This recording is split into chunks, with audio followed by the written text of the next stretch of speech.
नमस्कार दोस्तों, advance class online platform पे मैं ब्रजेश कुमार करंट अफेयर्स के साथ आपका स्वागत करता हूं। तैयार हो जाइए करंट अफेयर्स के बेहतरीन क्वेश्चंस के लिए। आइए देखते हैं पहला क्वेश्चन। देखिए पहला क्वेश्चन, किस आईआईटी द्वारा एशिया की पहली इंटरनेशनल मेमोरी स्टडीज की मेजबानी की गई है? ध्यान रखना, एशिया की पहली इंटरनेशनल मेमोरी स्टडीज की मेजबानी की गई है। IIT Ropar, IIT Kharagpur, IIT Madras, IIT Delhi. IIT Ropar आप लोग जानते हैं दोस्तों, ये है पंजाब में, याद रखिएगा। और खड़गपुर है आपका दोस्तों पश्चिम बंगाल में, वेस्ट बंगाल में, राइट। तो इसने जो पहली मेजबानी की है वो है आपका आईआईटी मद्रास। मद्रास आप जानते हैं आप दोस्तों, चेन्नई हो चुका है, तो आईआईटी मद्रास, इसके बारे में देखते हैं। ये आईआईटी मद्रास, तो आईआईटी मद्रास ने एशिया की पहली अंतरराष्ट्रीय स्मृति अध्ययन कार्यशाला, workshop, study workshop, memory study workshop की मेजबानी की है। और इसे जो इसमें जो लॉन्च किया है, इसे Indian network for memory studies द्वारा लॉन्च किया गया है। Indian network for memory studies द्वारा लॉन्च किया गया है।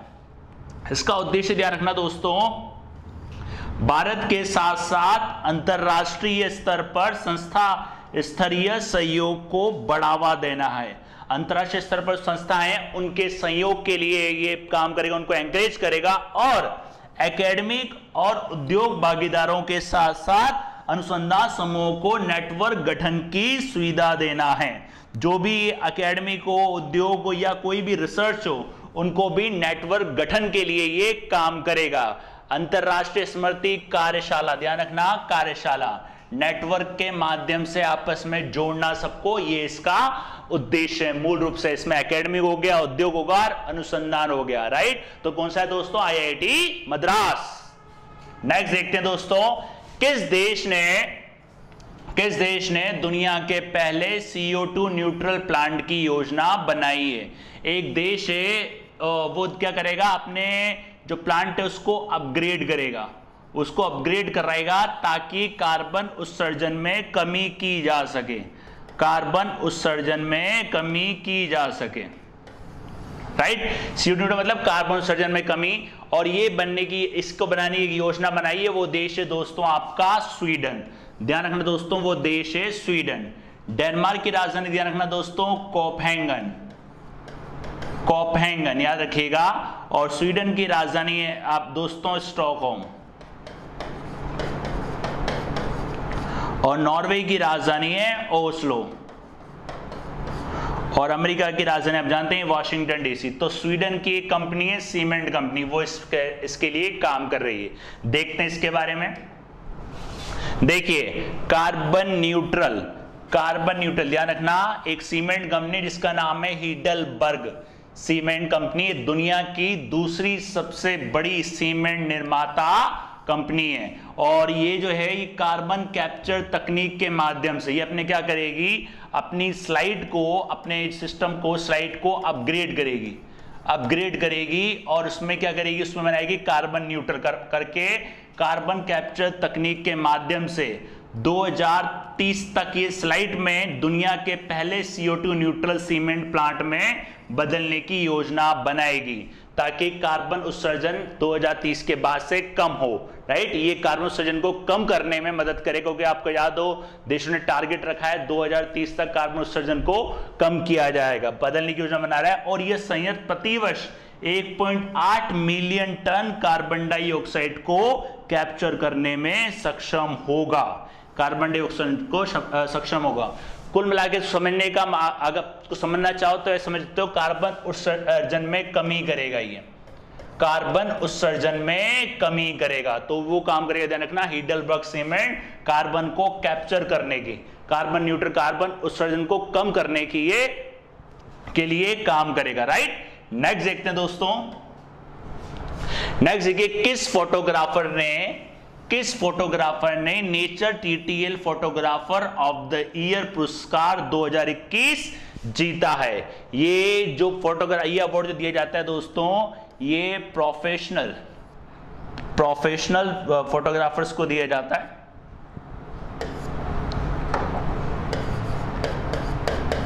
प्रोफेशनल जो होते हैं, प्रोफेशनल फोटोग्राफर को ये पुरस्कार दिया जाता है, फोटोग्राफर्स को ये दिया जाता है। ध्यान रखना दोस्तों, थॉमस विजयन, ध्यान रखना ये हैं आपके थॉमस विजयन। देखिए ये इन्होंने पिक्चर ली है, ये इनकी एक बेस्ट पिक्चर है, ये पिक्चर ली है इन्होंने, और इस पिक्चर का एक थीम भी है, इस फोटो का विषय भी है the world is going, the world is going up down, upside down, the world is going upside down. ये इस पिक्चर लिए इन्होंने, ये हैं थॉमस विजयन। ध्यान रखना करीब लगभग 8000 पिक्चर्स मिली थी, उनमें इनका चयन हुआ है। ध्यान रखना TTAL नेचर फोटोग्राफ पुरस्कार, अमेरिका का पुरस्कार अरे दोस्तों ये यूएस का है, ध्यान रखना यूएस का है, सॉरी यूके का, ये यूके का पुरस्कार है और ये इनको दिया गया यूके का, यूके प्रोफेशनल फोटोग्राफर्स को दिया जाता है। कनाडा के रहने वाले, हाल ही में कनाडा में रहते हैं। ध्यान रखना 2021 का दिया गया थॉमस विजयन को, ध्यान रखना 2021 का दिया गया थॉमस विजयन को, और राशि दी गई इनको 1500 पाउंड, इंडियन में लगभग 1.5 लाख रुपए, 1.5 लाख रुपए की राशि इनको इसके लिए दी गई है। The world is going, the world is going upside down. ध्यान रखिएगा दोस्तों, इस फोटो की एक थीम भी है, the world is going upside down.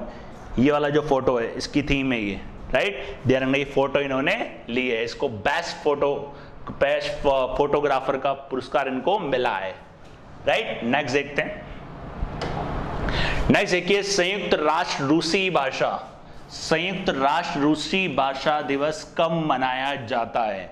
6 जून, 5 जून, 11 जून और 9 जून, ये बनाया जाता है दोस्तों आपका ये 6 जून को, ध्यान रखिएगा 6 जून को।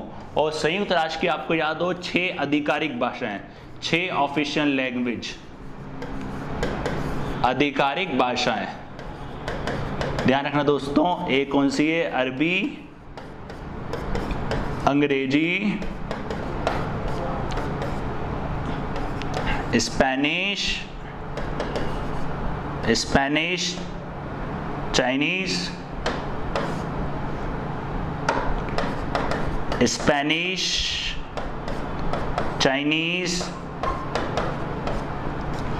चाइनीज और रूसी। ध्यान रखना अरबी, अंग्रेजी, स्पेनिश, चाइनीज और रूसी। ध्यान रखना इसमें एक और है फ्रेंच भी है, और एक है फ्रेंच, राइट। ये बनाया था दोस्तों आपका 6 जून को। ध्यान रखना यूएनए की स्थापना को बताई थी, मुख्यालय का इसका यूएस में। और ये रशिया लैंग्वेज, ध्यान रखना रशियन लैंग्वेज डे 6 जून को, US Russian language day since 2010। ध्यान रखना ऑफिशियल हॉलिडे इन रशिया, 2011 से यहाँ पे ऑफिशियल आधिकारिक अवकाश घोषित किया गया है। 6 जून को रूसी भाषा दिवस मनाया जाता है, और 6 भाषाओं में से एक भाषा ही है, यूएनओ की 6 भाषाओं में से एक भाषा ही। कौन कौन सी भाषाएं दोस्तों? ध्यान रखिएगा English, Chinese, Arabic, Russian, French और कौन सी आपकी हो गई, आपकी 6 हो गई, ध्यान रखना होगी पूरी 6, राइट। 6 भाषाएं दोबारा बता देता हूं ताकि कंफ्यूज ना हो, Arab, Chinese, English, French, Russian, Spanish, right. तो ये 6 भाषाएं ध्यान रखना। और इसकी शुरुआत यूनेस्को द्वारा 2010 में की गई थी। अब ये दिन खास क्यों चुना गया? वो इसलिए चुना गया दोस्तों क्योंकि 6 जून को रूसी कवि अलेक्जेंडर पुश्किन की जयंती होती है। ध्यान रखना अलेक्जेंडर पुश्किन की जयंती होती है 6 जून को। ध्यान रखना ये जो है यूएनओ की 6 आधिकारिक भाषाओं में शामिल है, और ये ध्यान रखना अलेक्जेंडर पुश्किन की इस दिन जयंती होती है, और इस 2010 द्वारा यूनेस्को द्वारा इसकी शुरुआत की गई थी, राइट दोस्तों। ध्यान रखना यूनेस्को। नेक्स्ट देखिए विश्व खाद्य सुरक्षा दिवस। विश्व खाद्य सुरक्षा दिवस कब मनाया जाता है? World food safety day, world food safety day, विश्व खाद्य सुरक्षा दिवस कब मनाया जाता है? यह मनाया जाता है दोस्तों 7 जून को। यह मनाया जाता है 7 जून को, याद रखिएगा वर्ल्ड फूड सेफ्टी डे 7 जून को ये मनाया जाता है, विश्व खाद्य सुरक्षा दिवस। इसका विषय ध्यान रखना safe food today for healthy tomorrow, स्वस्थ कल के लिए आज का सुरक्षित खाना। कहने का मतलब है खाने के प्रति लोगों को जागरूक करने के लिए कि किस तरीके से अगर आप अच्छा खाते हो तो आप फिट रहते हो, और खाने को मतलब खाने को वेस्ट नहीं करना चाहिए, और खाना आपकी बॉडी के लिए कितना आवश्यक है, मतलब एक खाने के प्रति लोगों को जागरूक करना, और क्या खाना चाहिए और क्या खाने में आपको, क्या खाने से आपको बचना चाहिए, और खाने का क्या महत्व है शरीर के लिए। मतलब आप सोच लो, शरीर में पेट्रोल का काम करता है। अगर आप अच्छा खाओगे, बढ़िया खाओगे तो बढ़िया चलोगे, और अगर थोड़ा सा आप कुछ भी खराब खा लेते हो तो दिक्कत आपको ही आती है। 2019 में पहली बार ये मनाया गया था, ध्यान रखिएगा दोस्तों, 2019 में पहली बार मनाया गया था। देखिए दोस्तों, डेज कितने भी हों, देखो करंट अफेयर्स क्या होती है दोस्तों, बहुत बनती है। एक दिन में करीब बहुत सारे क्वेश्चंस करंट अफेयर्स के बन सकते हैं, लेकिन क्या होता है दोस्तों, सारे आपके काम के नहीं होते हैं। मैक्सिमम वही आपके काम के होते हैं जो ईजी होते हैं, जो एग्जाम के अकॉर्डिंग पूछे जाते हैं। इसका आइडिया आपको तब लगेगा अगर आपने रिसेंटली कोई एग्जाम दिया हो तो उसके अकॉर्डिंग ही। और मेरा मकसद है आपको करंट अफेयर्स कम से कम बताना और बढ़िया से बढ़िया बताना, और एग्जाम ओरिएंटेड ही बताना, ठीक है। ज्यादा डिटेल्स अगर बताऊंगा तो आप फिर कंफ्यूज हो जाओगे और याद नहीं होगा। इसलिए एग्जाम के हिसाब से पढ़ो, कम पढ़ो और बढ़िया पढ़ो, क्योंकि कंपटीशन में आप जानते हैं, कंपटीशन में कम समय में आपको ज्यादा से ज्यादा अटेम्प्ट करना पड़ता है, वैसे ही आपको अपनी पढ़ाई भी कम से कम समय में ज्यादा से ज्यादा करनी होगी, राइट। ध्यान रखिएगा, स्वस्थ कल के लिए आज का सुरक्षित खान 2019, ध्यान रखना, इसका विषय safe food today for healthy tomorrow, right. Next देखते हैं। नेक्स्ट देखिए, भारत द्वारा लॉन्च किया गया mission innovation clean tech exchange किससे संबंधित है, राइट। भारत द्वारा लॉन्च किया गया mission innovation clean tech exchange किससे संबंधित है, ये स्वच्छ ऊर्जा पेरिस समझौता, ए और बी, ध्यान रखना, ए और बी से ये संबंधित है, ए और बी से संबंधित है, ये ध्यान रखना दोस्तों। Innovation to net zero summit together for MI2 mission innovation, ध्यान रखना, mission innovation clean tech exchange 2.0, यह स्वच्छ ऊर्जा अनुसंधान विकास और नवाचार के लिए दशक का नेतृत्व करेगा, मतलब दशक का नेतृत्व करेगा, ध्यान रखना, स्वच्छ ऊर्जा अनुसंधान और विकास और नवाचार के लिए दशक का नेतृत्व, मतलब 10 सालों का ये नेतृत्व करेगा। और ये जो इसका ये है, ये 2.0 है। अगर पहले की बात करूं, पहला कहाँ हुआ था, चिली में, पहला हुआ था आपका चिले के अंदर हुआ था, ध्यान रखना।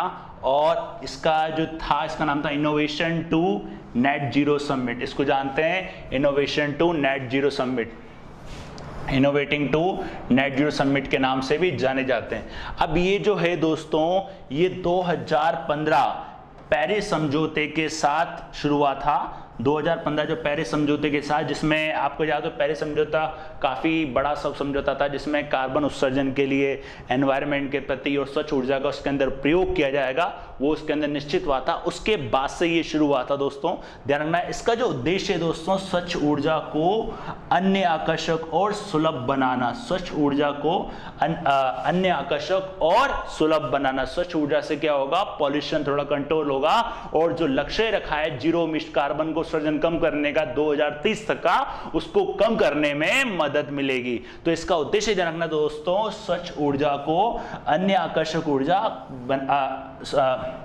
स्वच्छ ऊर्जा का वो अन्य आकर्षक ऊर्जा और सुलभ बनाना, वो इसके अंदर इसका उद्देश्य है। किसके अंदर दोस्तों, पेरिस समझौते के अंदर। और स्वच्छ ऊर्जा को वनीय आकर्षक और इसमें ध्यान रखना, इसमें इसको वहनीय भी बनाना, आराम से वहनीय आकर्षक और सुलभ बनाना, स्वच्छ ऊर्जा को वहनीय आकर्षक और सुलभ बनाना, वो इसके अंदर आएगा, राइट। तो ध्यान रखना, mission innovating clean tech Paris समझौते संबंधित है, जिसमें स्वच्छ ऊर्जा को बढ़ावा दिया जाएगा, जिससे पर्यावरण थोड़ा नियंत्रण में रहे, राइट। नेक्स्ट देखते हैं। नेक्स्ट देखिए, किस केंद्र शासित प्रदेश में छात्रों के लिए एक टेबलेट योजना यॉन टैब शुरू की गई है? जम्मू कश्मीर,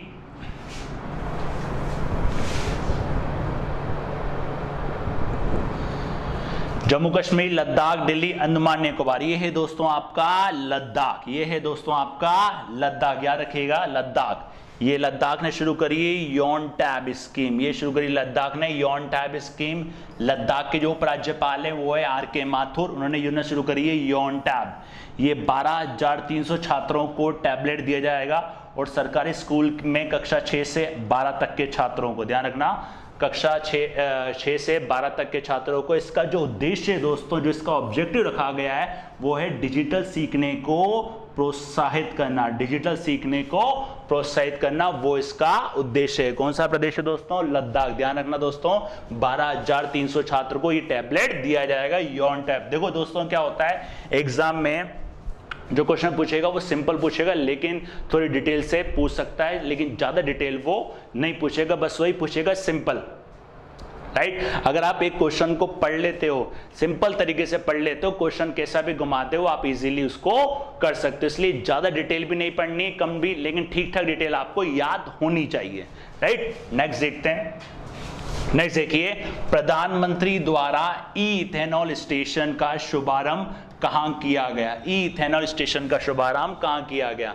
आपको याद है इथेनॉल, ध्यान रखना, ई-इथेनॉल, एथेनॉल है, ध्यान रखना, और ये है आपका पुणे के अंदर, ये है आपका पुणे के अंदर। अब आपको याद हो इथेनॉल इथेनॉल क्या होता है? पेट्रोल के अंदर मिक्स किया जाएगा, जिससे पॉल्यूशन थोड़ा सा कम होगा और बायोफ्यूल के और सरकार अग्रसर होगी। अभी क्या होता है इसके बारे में देखते हैं।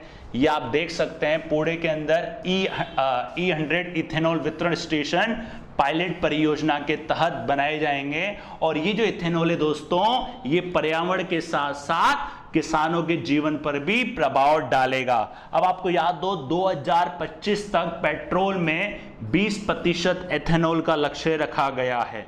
2025 तक पेट्रोल में 20% का एथेनॉल का लक्ष्य रखा गया है, और अभी जो है दोस्तों वो है 10%। अभी ध्यान रखना 10%, और 1 अप्रैल 2023 से 20% तक इथेनॉल वाले मिश्रित पेट्रोल मार्केट में उपलब्ध होने लग जाएंगे। 1 अप्रैल 2023 से, और 2025 तक पूरे पेट्रोलों को, जितने भी पेट्रोल में 20% इथेनॉल मिक्स वाले मिलेंगे, क्योंकि और इसका जो विषय वो है बेहतर पर्यावरण के लिए जैव ईंधन को बढ़ावा देना। बेहतर पर्यावरण के लिए जैव ईंधन को बढ़ावा देना, ये इसका विषय। ध्यान रखना दोस्तों, कौन सा शहर है? पुणे कहां पड़ता है? महाराष्ट्र में, राइट। नेक्स्ट देखते हैं। नेक्स्ट देखिए, सीबीएसई द्वारा पाठ्यक्रम में कोडिंग डेटा विज्ञान विषय के लिए किस कंपनी के साथ करार किया गया? ये कंपनी है दोस्तों आपकी माइक्रोसॉफ्ट। ये कंपनी है दोस्तों माइक्रोसॉफ्ट। और आपको याद हो जनजातीय स्कूलों में भी, जनजाति जो क्षेत्र के स्कूल हैं उसमें भी माइक्रोसॉफ्ट क्या करेगा? डिजिटल शिक्षा प्रदान करेगा। उसमें भी मैंने आपको बताया था, उसमें भी माइक्रोसॉफ्ट ने करार कराया डिजिटल शिक्षा के लिए, और अब सीबीएसई ने इसको इसमें डाल दिया। अब इसमें क्या होगा, जैसे कि 6 to 8 तक के बच्चे हैं तो वो कोडिंग के लिए होंगे, और 8 to 12 तक के बच्चे, जो 10 तक के बच्चे होंगे, वो आपके डेटा विज्ञान के लिए होंगे। देखते हैं इसमें डिटेल से। और देखिए माइक्रोसॉफ्ट, ध्यान रखना दोस्तों, माइक्रोसॉफ्ट के सीईओ कौन है? सत्य नडेला।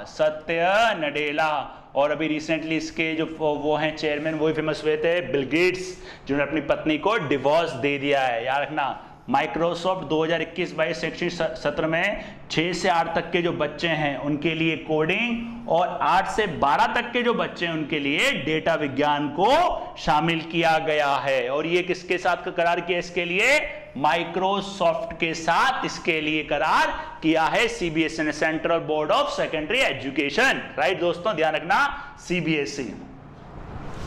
किस राज्य ने नॉलेज इकोनॉमी मिशन का शुभारंभ किया? ये राज्य है दोस्तों केरल। ध्यान रखना, ये राज्य है दोस्तों केरल। और केरल ने आपको याद हो हाल ही में एक रसोई योजना भी शुरू करी थी, रसोई योजना, जिसमें इनोवेशन के लिए दिया जाएगा पैसा महिलाओं को रसोई के इनोवेशन के लिए। केरल, ध्यान रखना केरल। अब इसके अंदर क्या होगा दोस्तों, ध्यान रखिए, ये योजना नॉलेज इकोनॉमी मिशन केरल सरकार द्वारा इस योजना के तहत शिक्षित लोगों को रोजगार और ज्ञान कार्यकर्ताओं का समर्थन किया जाएगा, ज्ञान कार्यकर्ताओं का समर्थन किया जाएगा, और किस तरीके से इकोनॉमिक को बढ़ावा किया जाए, किस तरीके से किया जाए, वो सारे काम इसके अंदर किए जाएंगे। तो ध्यान रखना दोस्तों, कौन सा राज्य है? केरला। ये थे आपके 10 करंट अफेयर्स, 10 बेहतरीन जानकारी के साथ। मिलते हैं नेक्स्ट क्लास में नेक्स्ट नए क्वेश्चन के साथ। तब तक के लिए धन्यवाद।